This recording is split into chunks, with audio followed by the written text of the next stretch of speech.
সাধু বাবা, তোমার কাছে একটা সমস্যার জন্য আমি আসছি। বল ভক্ত, কি তোর সমস্যা? তোর সমস্যা আমি সমাধান করে দিব। সাধু বাবা, আমার একটা সোনার কলসি হারিয়ে গিয়েছে।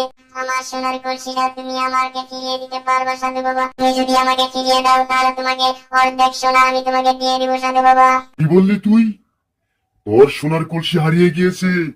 আমি তোর কলসি এনে দিব। তার জন্য তোকে আমাকে কিচ্ছু দিতে হবে না, তোর কিচ্ছু লাগবে না। তোর সোনার কলসি আমি এনে দিব। দাঁড়া, একটু আমি অনুভব করতেছি। তোর সোনার কলসি আমি এনে দিব, একটু অপেক্ষা কর। এই দাঁড়া, তোর সোনার কলসি কোথায় আছে জানিস? বাবা, কোথায় কোথায় কোথায় আমার সোনার কলসিটা আমাকে এনে দাও সাধু বাবা, আমি তোমাকে অর্ধেক সোনা দিয়ে দিব সাধু বাবা।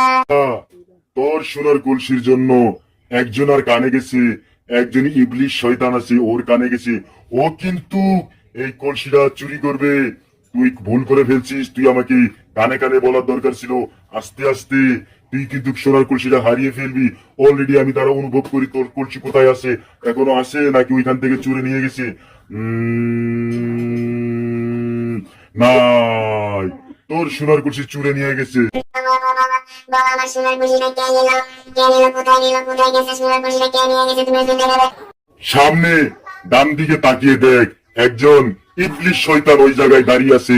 তুই তাকিয়ে দেখ। আমি 3 হাত 4 হাত 6 হাত আমার, আমি তোর সোনার কলসি খেয়ে ফেলছি। আমি আগামী শ্রাবণ মাসে আমি কুর্তি দিয়ে বের করবো। দেখে ফেলছি, দেখে ফেলছি, দেখে ফেলছি, দেখে ফেলছি, একজন ইবলিশ শয়তান দাঁড়িয়ে আছে। হা হা হা হা, হি হা হা।